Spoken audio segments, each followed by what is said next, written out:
Slick-legging in a prison shower, eating ass with a grape jelly glaze, a hot tub full of dudes, and male cheerleaders in the NFL. It all sounds pretty fucking gay, and it's all coming up in this episode of the Savage Sacktap, starting right now. You're listening to the Savage Sacktap. It's not a podcast, it's not a half-cast, it's just a quick shot to the balls to help you finish off the week. We're cutting through the bullshit, filling your Friday with rage-fueled logic, and cracking a few jokes along the way. So grab a bag of frozen peas. There's a Savage Sacktap coming your way. Smooth, lascivious, salacious, outrageous. Oh, did you hear that? That's me sitting down like a man. Yeah, baby. I'm also digging into the bottom of my foot with a lacrosse ball and the myofascial, the self-myofascial release, which, by the way, not a euphemism for jerking off, feels absolutely fantastic. If you don't do this on the reg, do yourself a favor, get a lacrosse ball. I actually got a whole kit. It's like 2 foam rollers and two lacrosse balls. One of them has like little spikes on it, and they are fucking great, man. You just dig them into your muscles after a long day, and it fucking releases everything, all the tension. Got lower back problems, it helps a little bit with that. Try it out. I do been doing a lot more mobility and stretching around the house in my free time lately. It's good for you, makes you feel good. What's up, guys? It's Mike, Savage Sacktap. Thanks for tuning in. I was gonna start with another clip from Who Is America, as I've been doing the past few weeks. So actually, this past week I think I did a Trump clip, but let me be totally honest with you. I'm fucking exhausted, got a lot going on this week, and just didn't have time to research a clip to start the show with. So you're gonna have to just suck my fat fucking hog and deal with it. Anyway, got back from a bachelor party Sunday afternoon. It's rare that my summer Sundays I'm back here to kind of wind down by a reasonable time on Sunday, but I was still fucking exhausted because I was like drinking and smoking weed out in the sun all day Saturday and Sunday. I bounced from work about an hour early on Friday, which was great. So I got an early train. It was perfect until it wasn't. I got an early train out to out by like fucking Morristown. I was gonna meet my buddy there for a ride, and I brought a huge platter. I went to the Essen down the street from my office before I left. I had a bag full of beers. I had a huge platter of different meats and shit that I picked out from the buffet line. Which, by the way, this is the fucking idiots that you deal with in like the West Village. They're all like.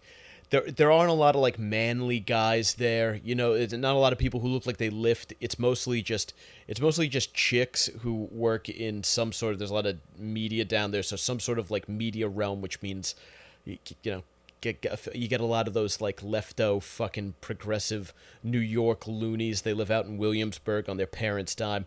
You get a lot of those and very effeminate men, and these people are terrible at picking shit out on a fucking buffet line. Because you would think that being behind like some fat fucking goon at a buffet would be the worst because he'd be going through picking everything out. Except the thing is, the fat fucking goon is just scooping hunks of shit on his tray, moving on to the next thing. He's got to, partition shit out. He's got to have enough room for all of his stuff. So he's just going scoop and go, next thing. These fucking people, they get like their one thing, and it's only going to be their only thing that they're eating. So they like delicately stack it and this guy was taking single pieces of stripped steak at a time. And I'm like, oh, maybe he just wants like 3 or something like that. He's going to be careful how much he gets. And then he's got like 10 pieces of just fucking meat there. I'm just like, what the fuck are you doing? Hurry the fuck up. Ugh. These fucking morons. Everyone these days just moves so fucking slow. But, yeah, I was on the train and eating a delightful meal, and then we had a downed wire in front of us, so my buddy had to wind up picking me up closer to the city, so we ran into a shitload of traffic on the way up, so we wound up getting up there a little bit later than everybody else, but we pulled in. It was up in Windham, New York. college buddy's bachelor party.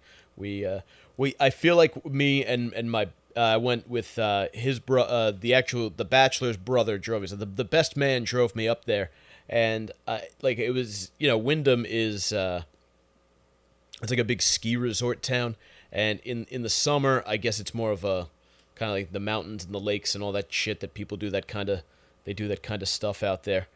I don't know. I'm a shore guy, but you know.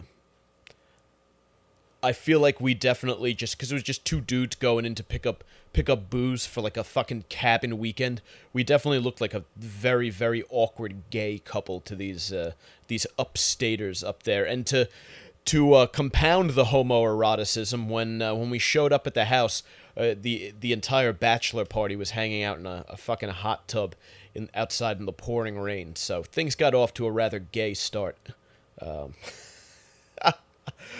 And we did nothing to dispel that. We didn't pick up any no strippers or hookers or anything like that. No cocaine was done off of anyone's titties. Instead, we went mountain biking on Saturday, which I know there are people who get into that shit. That's like your thing, is to do the outdoorsy stuff. We were everyone on the bachelor party, I think, maybe except for one in our crowd, had been a former college athlete. So it's not like it was a huge task for us to be doing something athletic, but it had poured all day and all like night the night before, so it was just a disgusting mess out on the trails. And only 3 of the guys who went are like, they get into that kind of outdoorsy shit. The rest of us were just kind of like, yeah, it's the bachelor's day. He does whatever the fuck he wants. So after we rode like the beginner trail with the whole group, and then they were like, yeah, we're going off on the more advanced trail. You guys in? Well, over half of the crowd was like, yeah, no, you see, we got a bag full of beer and a blunt, so we're gonna go hang out down in the parking lot and get all sorts of fucked up while we wait for you guys. And that is what we did. And let me tell you something, as delightful as the mountain biking excursion was, I really shine during the blunt and beer session in the parking lot. That's where I do my best work. If you listen to the holiday episode, this year I spent a good chunk of my Christmas Eve smoking a bowl next to a dumpster by my parents' apartment complex. So there is no occasion, in my opinion, that doesn't call for a little herbal relief. But yeah, the mountains are always interesting. I get out to the mountains about once a summer. The mountains and the lakes, as they call it around here. I'll use I'm not the mountains out west like the fucking Rockies. It's the Catskills. I mean, there's nice shit out there. Lake George is cool as fuck. I like it up there. But you go on enough of these trips and you just realize I'm a shore guy. It's nice to once in a while you go, you do the woods thing, and you're like, okay, this exists. I remember this is here. But I need the fucking Jersey Shore. I need the Italian girls with the jet black hair and the fat asses and the nice tits and the tattoos and the thumping house music and people just pouring drinks down their fucking throats. Give me that, or give me fucking death. But, it's not bad. Once a summer you go away to the cabin thing. I could not do it permanently. I don't see myself becoming a cabin guy. If I was loaded, I would totally get a place like that and keep it as like a ski lodge, even though I don't ski. I would just go out and fucking drink in the snow. You drink a nice shock top on a snowy day, or like, what's that? I like that Long Trail Sick Day is a good winter beer. You get yourself some of that for the winter. But yeah, it was back to reality. As soon as I got home, I went grocery shopping, and that's always always a huge point of frustration. But even more so on a Sunday when everyone's doing their grocery shopping. They were like completely out of like the good chicken and good meats and stuff, so I had to fucking slum it. And it's a Sunday, everybody's moving slow. I'm fucking hungover and stoned and just dehydrated, and like, you got to be fucking kidding me. But luckily, I did not have the hangover shits, though. That's always good, because I wasn't so much hungover as I was just dehydrated from being in the sun. We actually, Saturday night, like I said, we didn't get out to a strip club or anything like that, so we did we did booze around the fire pit, and we cooked up a bunch of meat and fish. So it's actually my stomach and everything was in great shape, which is rare after a hangover. No stomach, no head issues, but just that sort of groggy, dehydrated. I've been power drinking for a couple days in a row, and I've been smoking a lot of weed. And oh, by the way, I've just been letting the sun sap my body of every ounce of energy possible. So I was in no mood to deal with these slack-jawed idiots that usually hang out at whatchamacallit, ShopRite in Hoboken. Oh, what a fucking... That place is just a fucking challenge. I miss my old work schedule just because of that. I could go there and the gym when nobody was there. Ugh, I gotta get a new fucking job. Anyway, what else? What else out in society was pissing me off before we get into this week's topics? Oh, yeah. Good things and bad things, actually. I want to tell you about this because I cannot be the only one who fucking saw this shit. Either of these things, actually. All involve children. Any of these things. I have 3 things. 4 things, actually, involving adults and children coming up. None of them involves molestation, as far as I know. A couple of these kids might have wound up getting molested at some point, but I'll just go in order, I guess, of when they happened. Or when why do I have to go in order? You don't give a shit if these things are in order. The order has nothing to do with any of it. I'll tell it, however I please. I was out at the bus stop, waiting for my ride into work Monday morning, and my bus is always fucking delayed. I can show up 20 minutes early, and the bus will show up fucking 45 minutes late. It's just one of those, like, luckily, I've always managed to get into work within 5 minutes when I'm supposed to start, but NJ Transit service fucking blows. Like, I'm getting to a point now where it's like I'm leaving the house an hour early for a fucking 25-minute commute. But, some couple standing there with their kid, waiting to say goodbye to daddy, and some lady comes up to them, and the kid's standing there, and she's from 10 yards away. She's just looking at him saying, "I see you! I see you! I see you!" Over and over again for like 30 seconds, like playing some sort of, not peekaboo, I guess you call the game just "I see you," and she's just being a fucking weirdo to these people and their kid before she hops on her bus, and as she's leaving, she's like, because I'm assuming, maybe it's their aunt, their neighbor, whatever, someone they know, they have a good relationship with. But she's like, "Oh, so how long have you guys been in the neighborhood?" She strikes up a conversation like I get to know you, like I have never fucking seen you before.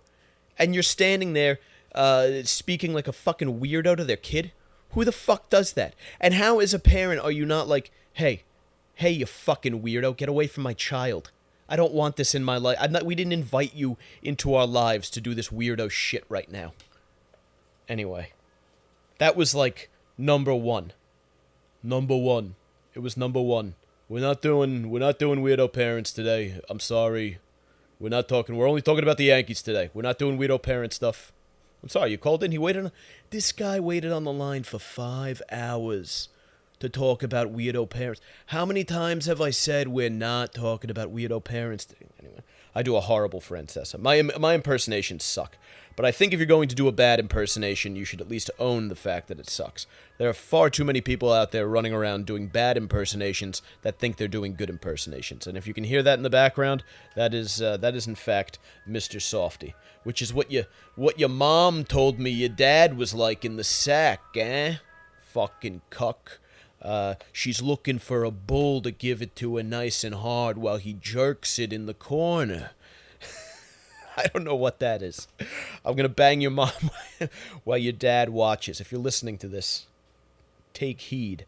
So I'm out on my break. I take a little break every day at work. I don't actually get a break. I just kind of walk out and tell people I'll be back in 10 minutes. I assume they think I'm going to get a sandwich or something. But there's this children's museum around the corner, and there's constantly during the summer these summer camps. The kids are fucking coming and going, and they all get led out in these these like lines where they're just fucking it's like the Baton Death March with these little kids fucking marching through the city streets during the summer. I'm amazed that they don't wind up getting either abducted or picked off by a vehicle. Like, I mean, they're well guarded, but still, you would think any enterprising child molester could easily snag one of these little shits and hop on a one train never to be seen again. But they're coming out, and speaking of pedos, I hear one of them fucking is talking, the kid's talking about like some fucking hat she made, some fucking shit, and some guy says, "You look delicious," and I'm thinking to myself, what kind of fucking weirdo says that to a child? You know what I mean? Like, it used to be a thing, I don't know if they do it anymore, where you take their nose or whatever. I understand that if you took your nose and you ate it and you're like, oh, it was delicious. But just saying you look delicious, like, that's something that that's like something a guy in a fucking Viagra commercial would text his wife. Like, you look absolutely scrumptious, honey. Can't wait to pop one of those blue pills and give it to you proper. You look delicious. Fucking weirdo. Fucking guy.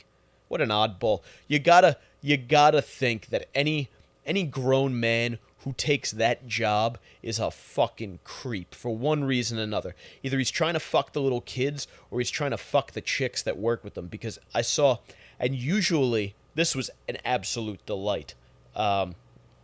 Usually these camps, the kids are all wearing the same color t-shirt and the counselors are all wearing the same color t-shirt, and it's just, that the chicks are kind of frumpy or hipsterish and terrible and not worth a second glance. And it's more just an annoyance that they're weaving this caterpillar of fucking children through the city streets, getting in your fucking way during your lunch break.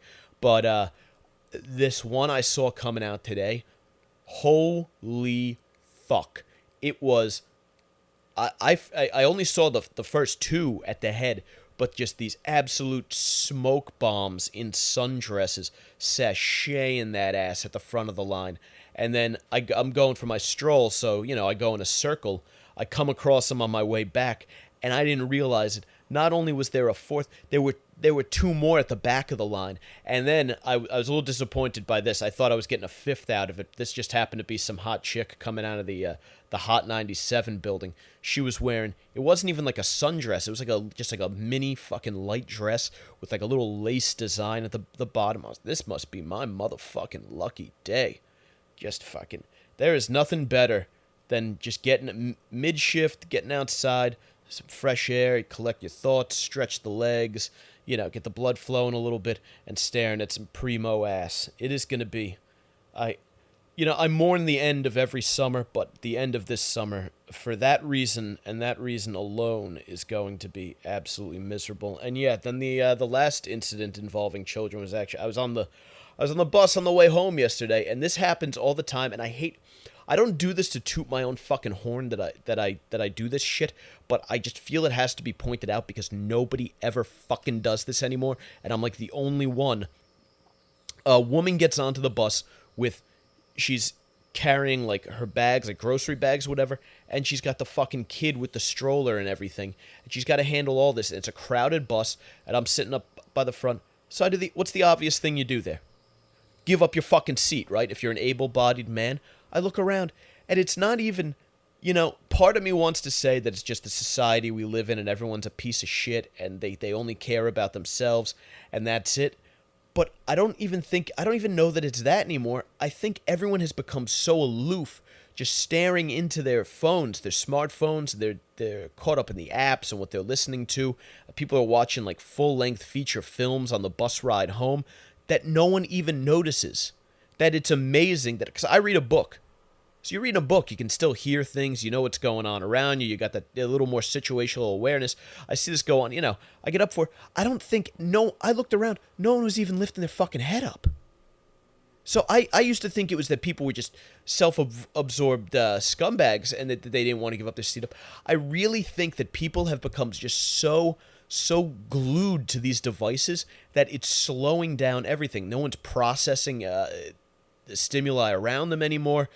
People aren't paying attention to what's going on. I swear to fucking God, I've said this, and I'm going to say it again. AI is going to advance an app one day that is going to all it is going to do, it's going to be some bullshit game or whatever, and it is going to operate under the premise of, like, you know, keeping you entertained, but the entire thing is just going to be luring idiots into oncoming traffic and killing them. The AI is going to start that's how AI is going to start murdering humans. It's not going to be like this shit you think where Alexa comes to life and stabs you in the middle of the night or whatever, or convinces you to murder your spouse. It's going to be people walking themselves into fucking traffic because AI led them there, and the AI decided that this phone owner wasn't smart enough to own me. I'm going to kill it and get a new owner. Yeah. So that's that. Speaking of shit that you can look at on your phones, the Sacktap Live I did, and I will give you a link for that in a second. But that's my live stream show that I do a few days a week on Facebook Live. I did one about Scott Peterson, the guy who killed his wife and an unborn baby. He's on death row. I did one about him. Apparently, he asked to be let out of protective custody and let into Gen Pop, as they call it. And when he did that, his life was immediately at risk because he was a wife killer. And I think he did it on Christmas Eve or the day before. He's just a complete piece of fucking shit. This guy is. But he asks to be put out into Gen Pop, and then, realizing his life is in danger, he goes up to the baddest group of thugged out motherfuckers he can find and offers to be their sex slave in exchange for protection. So I'm reading the article, and one of the inmates mentions how Peterson was in the shower and gave up what is known as the slick leg, which I was previously unaware of. So my buddy, shout out Big Mus, is a listener. He checks out all the live streams, all the links on Facebook page. Looked it up and explained it. It makes perfect sense. You would think, what is the slick leg? When I tell you what the slick leg is going to be, you are going to say that is exactly what it sounds like. I believe that is the slick leg. The slick leg is when a prisoner soaps up his inner thighs and squeezes his legs together to create a sort of makeshift vagina, and he will then be approached by another inmate. I don't know if you have to do it from behind. I guess you could do it from the front too. And that inmate will stick his penis in between the two now soaped up, hence slick legs, and they will engage in a form of intercourse like that, the slick leg. There's also, and I've played the video clip before, I'll share it to the Facebook page. It's a prisoner explaining that when a salad gets tossed behind bars, it's considered the height of politeness to lube the hole up with a little bit of, is it, they call it the mess hall or the cafeteria? Cafeteria, in the Marine Corps, it's the chow hall. There, of course, you're only getting sodomized by the big green weenie, the Corps itself. But it's standard practice to take a little jelly packet. Like, you know, when you go to the diner and you get toast, there's the butter and jelly packets there. It's standard practice to take one of those and lube up an anus with it before tossing the salad, because not only does it taste better for the salad tosser, but I guess putting a little dressing on the Caesar makes things feel better for the recipient of the salad tossing. So I just figured I'd fill you guys in on that, and there's a very funny video I will put up on the Facebook page. You can check that out. Facebook.com/The Savage Crew is where you can find that, and my live stream, and pretty much every other update on this show. If you want to download more episodes, the links to everywhere where I keep the show are there. Get the really just choked on my words there. iTunes, I'm not in Podomatic anymore. Podbean, Libsyn, Stitcher, Pocket Casts, fucking everywhere you can find. We got a YouTube channel. You can find it all at facebook.com/The Savage Crew. I also share my stuff via Twitter at Mike Montone, and we have a lot of fun over on the Instagram page. Check it out. It's at Gary_Moiler. I promise you won't be disappointed over there. We have a blast. Got an Instagram TV channel up that I have a few fun videos up on. Got to add some more. But that's that. We're going to talk about, in a moment, I'm going to talk to you about male cheerleaders in the in the NFL, because that's something that we all wanted. The flyover fans are fleeing the NFL in droves because of the Kaepernick protest. So the league said, "I know how we'll get them back. We'll throw some hot guys out there and have them dance and twerk on the sidelines." That's sure to get those Rust Belt numbers up. But we'll talk about that. First, though, I want to check out this Alex Jones situation and the situation with the editorial board at the New York Times. So let me dive into that right quick. Okay, I guess the best way to dive into this is to give you sort of an overall view of what I want to talk about, and then I'll jump into the kind of particulars of each case, and then I got a couple points on it to hammer home. I don't want to go too long. I don't want to go too long on any of this. I try to keep the show under an hour. I don't know. Fuck, I could go forever. Who the fuck knows? So don't take me at my word. I'm not going too long. I don't know. Look down at your player and see how much time's left. Then you'll know how long I went. Sarah Joeng has been hired to the New York Times editorial board. She's about my age, I think. Maybe a year or two older, a year or two younger. But she has, after she was appointed to the board or hired to the board, conservative people on Twitter dug up her old tweets, and it's sort of an anti-white male shitstorm. We'll dive into those in a second. Alex Jones, the host of InfoWars, was getting sued by the families of the Sandy Hook victims and has been accused of making, being a conspiracy theorist and all that nut. And he does believe that reptilians in the federal government are monitoring this podcast right now, so we have to be very careful about what we say on here. All right, listen up, patriots. But no, that's him. He's kind of just a fucking wacko who says ridiculous shit on the internet. Very entertaining. He's a good friend of Joe Rogan. He's been on that show before. I've listened to him. I take anything that comes out of his mouth with a huge grain of salt. But that being said, and like I just said, very entertaining guy. He has been essentially blacklisted from multiple social media accounts, including Facebook and YouTube, I believe, which if you are a video guy is an obvious, it's a killer. So we'll take a look at that, and then we'll try to understand what the fuck is going on here. Okay. So I pulled up an article from Vox. I just want to see if I can get find the tweets. Here's a small sampling of Miss Joeng's tweet. Dumbass fucking white people marking up the internet with their opinions like dogs pissing on fire hydrants. Are white people genetically predisposed to burn faster in the sun, thus logically being only fit to live underground like groveling goblins? Hashtag cancel white people. Oh man, it's kind of sick how much joy I get out of being cruel to old white men. White men are bullshit. And it goes on. She's got shit tons. Now, if you've been paying attention to the internet over the last 2-3 years, you realize that especially now, I mean, it's an accelerated pace. If you've been paying attention to the internet over the past 2-3 months, then you know that the new hot move on these Twitter streets is to dig up someone's old tweets and get them fired for something, or get them, at the very least, get them in trouble for something, force them to issue an apology, whatever. We've seen it happen with a bunch of Major League Baseball players. We saw a Hollywood director lose a gig over it. So kind of a common thing going on.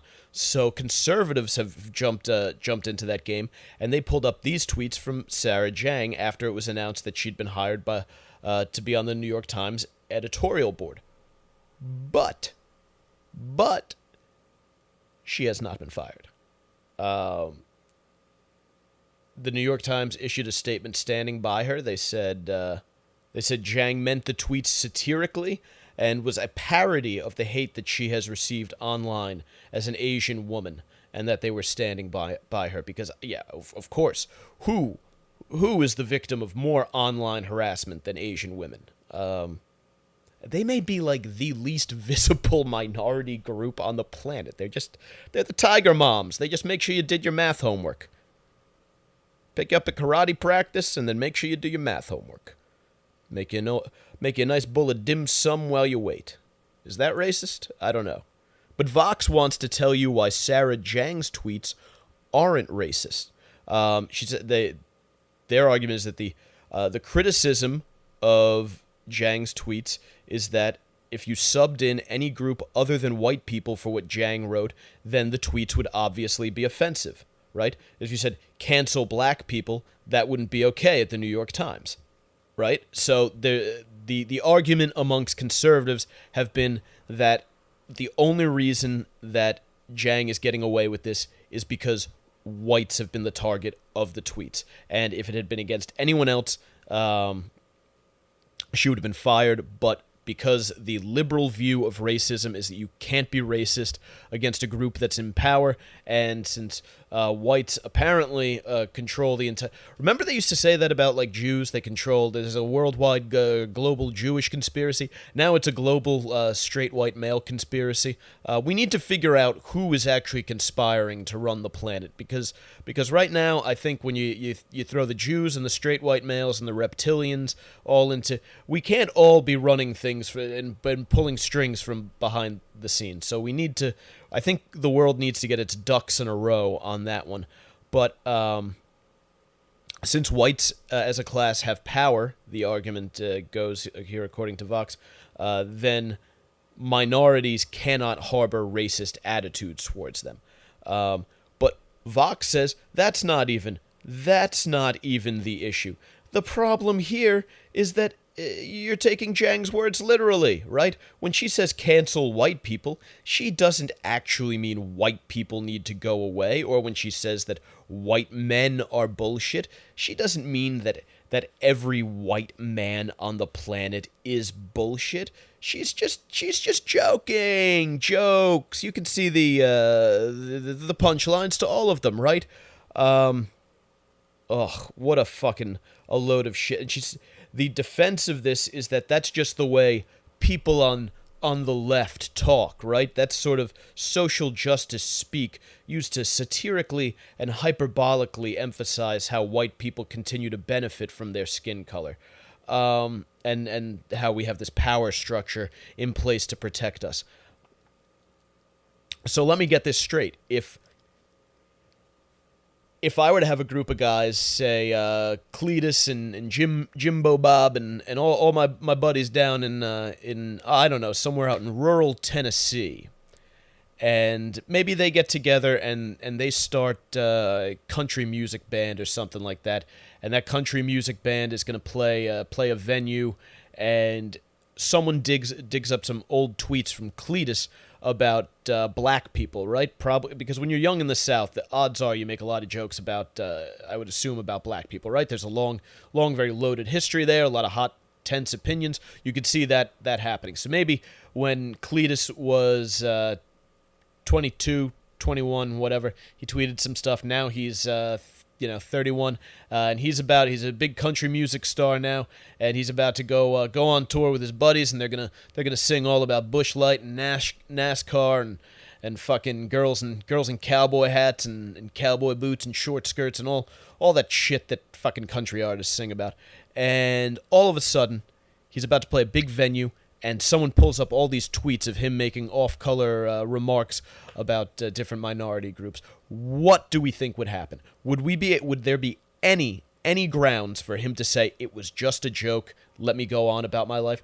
Absolutely the fuck not. There would be protests, there would be hashtags, there would be op-eds, there would be everything until the venue was pressured into dropping him. Maybe he's dropped from the tour completely, who the fuck knows, but we have seen it time and time and time again. The New York Times, by the way, absolutely within their rights to keep Jiang on. I would prefer this be the way that it goes down. When they dig up your old shit, that your employer says, yeah, we don't fucking care. We hired her because we think she's the right one to do the job.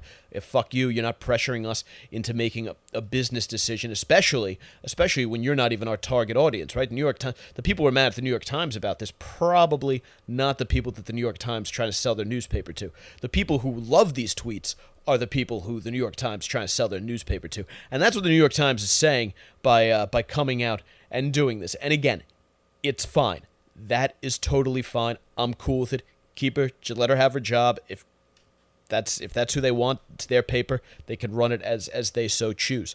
What I do have a problem with, though, is that there is no sort of there is no societal two-way swing on this thing, right? Sarah Jang clearly said some things on Twitter that could be construed as hateful by people. They did not appear to be too playful. I'm a big fan of comedy. I consume fuck tons of comedy, so I generally have a good radar for when people are joking. It seems that it wasn't that she was parodying some sort of social justice speak, but that she was actually engaging in that kind of rhetoric herself. But again, that's if the Times wants her on board, that's fine. But we go now to our next story. Alex Jones of InfoWar has been banned by YouTube, Apple, and Facebook. And this is being referred to many on the right as a media purge. I think Spotify also expanded a ban on Jones, saying that his show will no longer have access to the Spotify platform. Then these companies are all coming out saying that they don't tolerate hate speech, right? This Apple. We believe in representing a wide range of views so long as people are respectful to those with differing opinions. Facebook removed 4 specific videos from Alex Jones and InfoWar-related pages for violating its hate speech and bullying policies. YouTube took the videos down as well and had banned them from live streaming for 90 days. And then Facebook is saying, since then, more content from the same pages has been reported to us. Upon review, we have taken it down for glorifying violence, violates a graphic violence policy, using dehumanizing language to describe people who are transgender, Muslims, and immigrants, which violates our hate speech policies. Okay, so again, what has essentially happened is Alex Jones, the InfoWar host, again, he's out there. I am not saying that Alex Jones is a normal, well-adjusted dude. And again, like I said, as with the New York Times, Facebook, and Spotify and Apple and YouTube, all free to pull this stuff as they like. They are their own private platforms.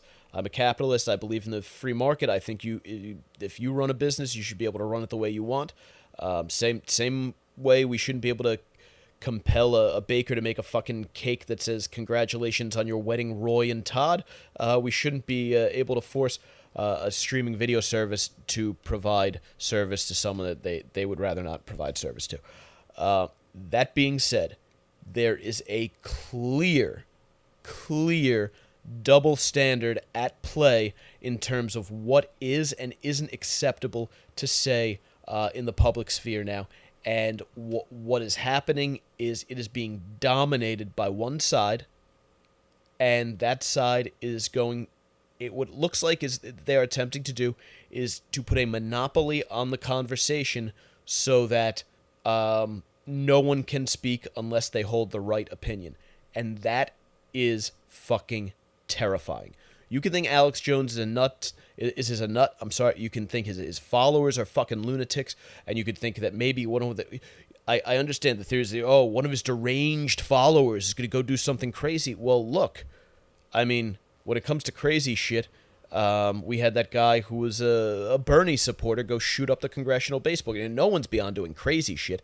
So to say that only followers of these right-wing people should be punished and should have their product taken away from them. And then you look back at Sarah Jang, who is still gainfully employed by one of the most massive, most visible media outlets in the country, one that even as it has gotten caught in plagiarism, scandals, and et cetera, shows an obvious political slant, is still looked at by many as one of the most respected journalistic organizations on the planet. It's allowed to go on there, but it's not allowed to go on when it's Alex Jones, and that's the problem, and that's what's driving people nuts. And you can say that Alex Jones, what he does and says is wrong, is mean-spirited, traffics, and fake news, but what is Sarah Jang doing? But what we're saying now, one of the decision makers at the New York Times, which refers to itself as all the news that's fit to print, one of the decision makers there has gone on record bashing white, just out in the open, no problem. The New York Times is endorsing that. They're saying that we're cool with this, and there is no no pushback, nothing happening to the New York Times, right? They're not having their Facebook pages taken away, and nothing's being taken down. They're not being blocked, banned, whatever. Alex Jones, on the other hand, says a bunch of wild ass shit, which, hey, you're not gonna convince me that's not why it's wild as fuck. He says ridiculous shit about 9/11 and the moon landing and whatever the fuck. I've heard him. I think he's an entertaining guy. I just think he's wrong about some shit. But you understand why people are mad. And this is the silent majority shit that they were talking about that got Trump elected. Like, it's almost as if no one has figured it out. It's almost like they've kind of figured it out, and they're like, oh, these Trump guys, they go on social media and get riled up. Well, maybe if we take the guys who are riling them up off of social media, then they won't be able to get riled up, and they won't show up at the polling place. But that's not what you don't. If you deny access to information, it, one, makes the info seem a lot sexier and a lot more credible, right? What are they trying to cover up? So now you're taking a guy who, Alex Jones, who, again, is a bit of a fucking loon, and people are saying, well, what are they trying to cover up? What are they trying to hide? Maybe Alex is saying some things that make a little more sense than we realized. So now you give Alex Jones even more credibility by disappearing him from your platforms. At first, those people who thought like Alex, they were going to think that way anyway. So you're going to make them work a little bit harder to find their shit, and they're still going to watch it and still listen to it, and those ideas are still going to be out there, but they're not going to be out there in a very public forum for people to discuss and debate. So I'm telling you, this is poisoning political discourse in this country. Everything should be out there on the table. That way we can dispel the bad ideas and grapple with the good ones and figure out a way to make things work. That's what people mean when they say the left and the right need each other. That doesn't mean the left and the right need each other to balance out the ideas. The left and right need each other to prevent either from pulling too far in either direction. What's going to happen now is you're going to have guys going on sites like Gab, which is like the conservative, you can have hate speech here version of Twitter, and the leftists are still going to stay on things like Twitter and Facebook and stuff. You have two separate conversations going on. No one's going to trust each other, and that is going to be those are the stepping stones towards really bad situations in this country. Those are how things like civil wars get ignited. Not saying we're going to go that far to have one, although that is an Alex Jones theory. But, you can see when you try to shut down opinion and shut down dialogue like this because you simply don't like what someone has to say, there are going to be second and third order consequences to this. So just be warned. Be warned. Speaking of bridging the gap between coastal liberal elitist America and hardworking, proud, God-fearing, Rust Belt, flyover, football-loving America. A move by the NFL that is sure to fucking backfire. You're going to be seeing male cheerleaders this year on Sundays. Let me get that article queued up. A professional broadcaster would have had it queued up already. Fuck off. Here we go. NFL's first male dancers will hit the sidelines this season. NFL fans will see history made this season, and it has nothing to do with what goes on between the goalposts. Oh, I disagree. In fact, I have a feeling the gentlemen who will be involved in what is going on to make history in the NFL will be rather interested in getting one between the goalposts, if you know what I mean. Right through the uprights. Do these fellas like it? Dancers Quentin Perrone and Napoleon Ginnies have been preparing for the NFL season since they made the Rams cheerleading squad in March. Give it up for the Rams. Can you guys just come out of the fucking closet already?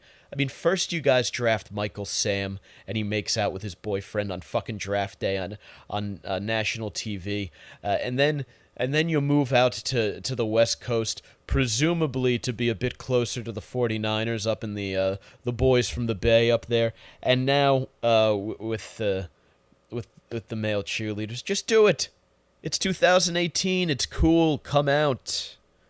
We're not gonna bite. We're not gonna hurt you. We're gonna ask you to shut the fuck up while we're trying to watch the game. Sit the fuck down. Quit with the show tunes. But we're not gonna, we're not gonna hurt you. What's Napoleon Ginnies? Still can't believe I'm one of the first males in history to be a pro NFL cheerleader. Everyone's support and love has been insane. Thank you and go Rams. Other teams, the Colts and the Ravens have stuntmen, but Perone and Ginnies. I'm sorry. What's this? Napoleon Ginnies. I mean, I could not invent a gayer name than Napoleon Ginnies. I always feel the need to reiterate, when I make fun of the gays on this show, I'm not doing it from a place of hate. In all seriousness, I do not care where you stick your cock, or if you like to get a cock stuck inside of you. That's a you thing, not a me thing. Just understand, it won't be a we thing. Do what you gotta do. I don't fucking care. But Napoleon Ginnies is definitely a legitimately funny gay name. And Perone and Ginny's success inspired 25-year-old Jesse Hernandez to try out for the Saints Saints-Sations cheerleading team. I mean, if you're gonna call your cheerleading squad the Saints-Sations, then you need to have a dude on there, because it sounds pretty gay. But it's just fucking amazing. The NFL, first of all, they're trying to figure out how to get viewership up. So I guess is this a move designed to bring more like gay men and women and people who wouldn't normally watch football to watch the game because the numbers took such a hit when the Kaepernick thing started? I mean, that's really the only thing that I can think of. If they were like, look, we're losing people in the red states, let's go blue. Let's see if we can get some of the Broadway crowd interested in this. And what better way to do that than to put some men in tights? We're men in tights. We roam around the forest looking for fights. Fight. Great movie, by the way. Mel Brooks, a fucking genius. He wouldn't be allowed to make any of his movies today, which is sad. And very sad. And no Mel Brooks, even though a very funny man and war veteran, but sad. No more laughing at Mel Brooks. Yeah, I can't see, I can't imagine the guys who are, the Bears crowd. Hey, the Bears have just signed 2 male cheerleaders. What would Ditka say about that? That's, again, I can't do the super fans. Probably a terrible. Polish sausage.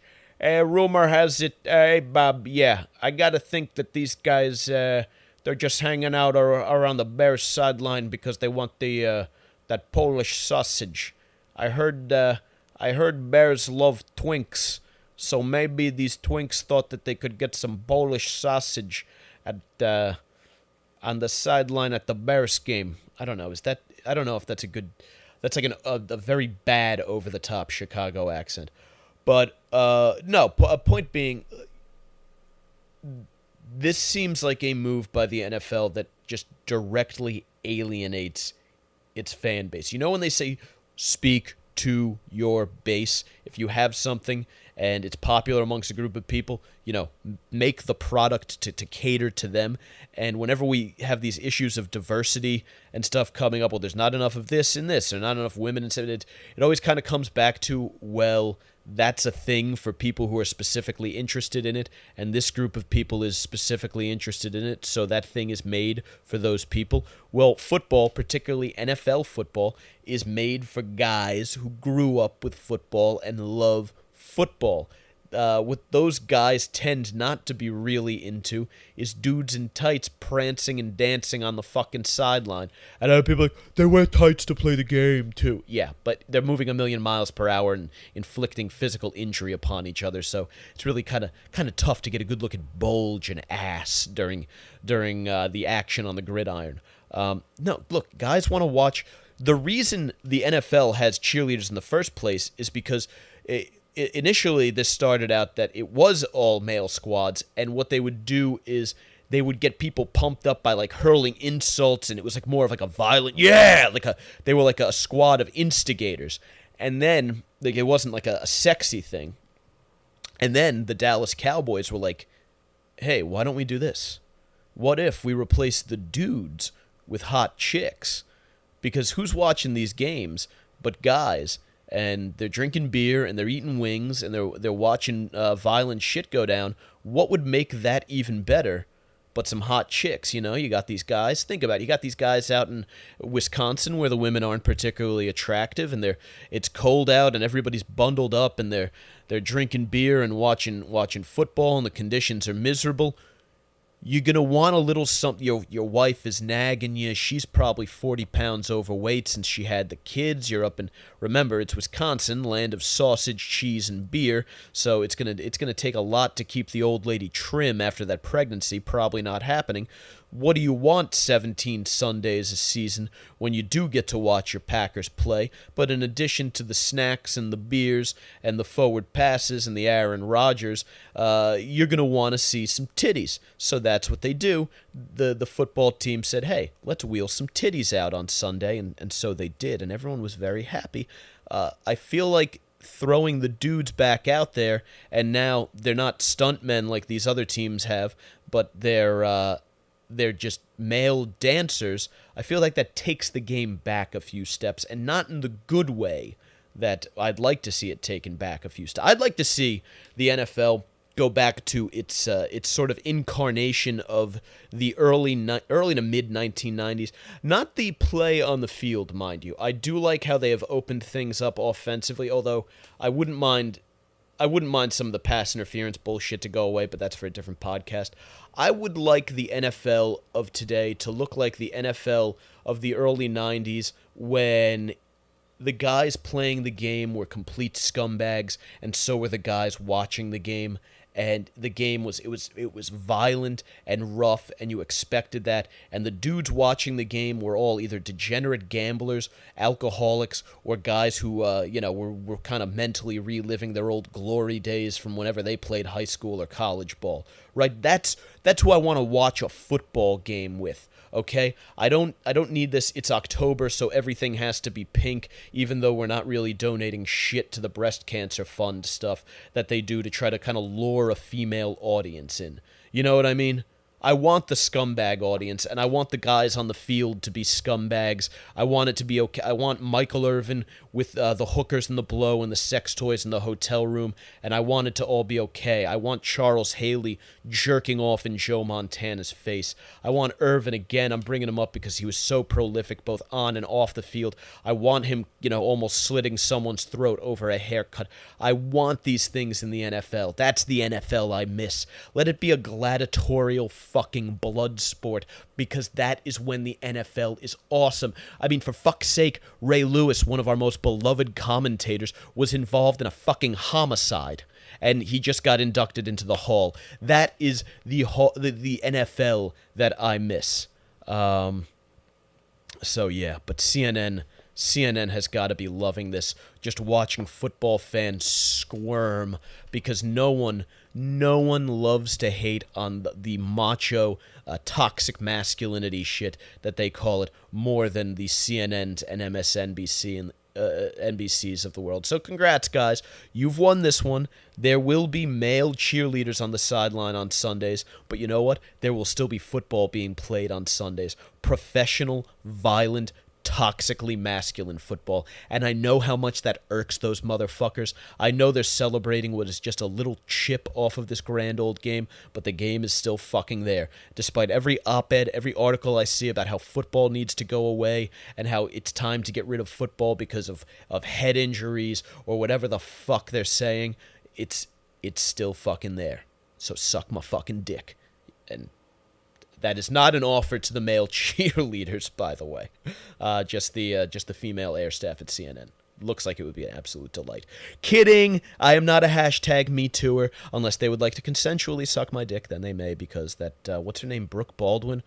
Oh me, oh my, oh me, oh my. I stopped watching CNN right after the election 2016 when I realized that they were not very good at their jobs. And had completely missed the whole Trump getting elected thing. But she is quite the dish. Might have to go hang out in Columbus Circle, see if I can take her out for a cup of coffee or two. pull her into a little three-way with the old lady. But that's that. Gonna wrap up for today because I am hungry and it's time to fill my belly with meat. So Facebook.com/The Savage Crew is where you can find me. On Twitter at Mike Montone, on Instagram at Gary_Moiler. Have yourselves a delightful little day, boys and girls, and please share the show with a friend.